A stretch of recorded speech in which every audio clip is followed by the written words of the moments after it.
Letters from Skye, written by Jessica Brockmole, and read by Elle Newlands, Katy Townsend, Lincoln Hoppe, Adam Alexi-Malle, and Guy Burnet. My breath, my light, the one my heart flies toward. For Jim. Chapter 1. Elspeth. Urbana, Illinois, USA. March 5th, 1912. Dear Madam, I hope you won't think me forward, but I wanted to write to express my admiration for your book, From an Eagle's Eyrie. I'll admit, I'm not usually a guy for poetry. More often I can be found with a dog-eared copy of Huck Finn or something else involving mortal peril and escape. But something in your poems touched me more than anything has in years. I've been in the hospital, and your little book cheered me better than the nurses, especially the nurse with the mustache like my Uncle Phil's. She's also touched me more than anything has in years, though in a much less exciting way. Generally, I'm pestering the doctors to let me up and about so I can go back to my plodding. Just last week, I painted the Dean's horse blue, and I had hoped to bestow the same on his terrier. But with your book in hand, I'm content to stay as long as they keep bringing the orange jello.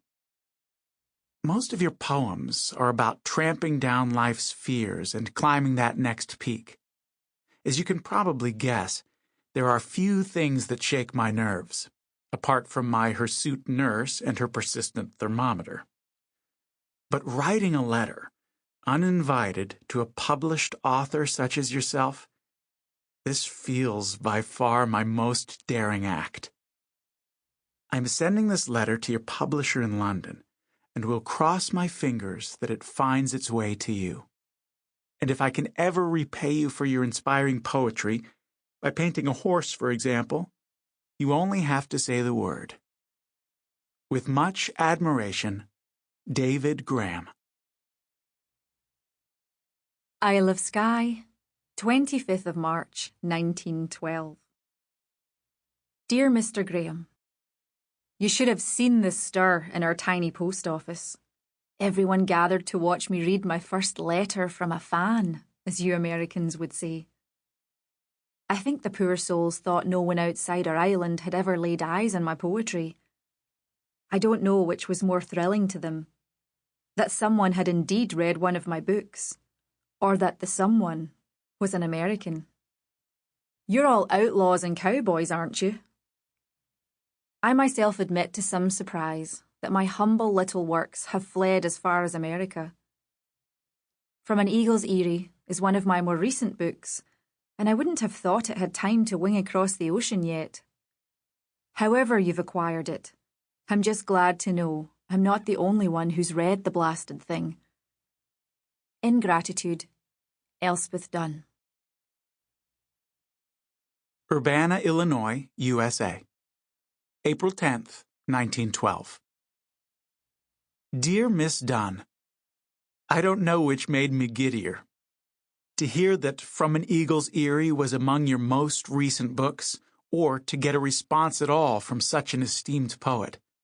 Surely you're too busy counting meter or compiling a list of scintillating synonyms, brilliant, sparkling, dazzling synonyms. Me, I spend my days robbing banks with the James Gang and the other outlaws and cowboys. I was sent your book by a friend of mine who is up at Oxford. To my shock and dismay, I have not seen your works in print here in the United States. Even a thorough search of my university library turned up nothing. Now that I know you have others lurking on the bookstore shelves, I will have to appeal to my pal to send more. I was astonished to read that mine was your first fan letter. I was sure it would be just one in a stack, which is why I went to such pains to make it fascinating and witty. Perhaps other readers haven't been as bold, or perhaps as impulsive, as I.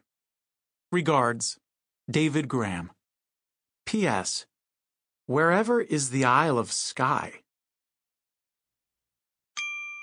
Sample complete. Ready to continue?